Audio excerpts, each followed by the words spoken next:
Arkadaşlar, herkese iyi günler. Kanalımıza hoş geldiniz. Bugün sizler için çok sevdiğimiz oyuncularımız Elçin Sangu ve Barış Arduç'dan güzel sempatik videolar hazırladık. Barış Arduç, Kuzgun, Kiralık Aşk, Alp Arslan Böyük Selçuklu, Dinle Sevgili, Hanımefendi bu dizilerde rol almış ve herkesin beğenisini kazanmıştır. Ben de sizler için onların romantik karelerini hazırladım.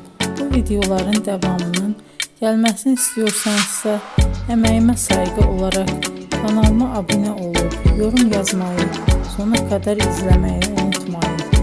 İzleyen herkese teşekkür ederim. Yeni karelerle görüşmek dileğiyle. Hoşça kalın.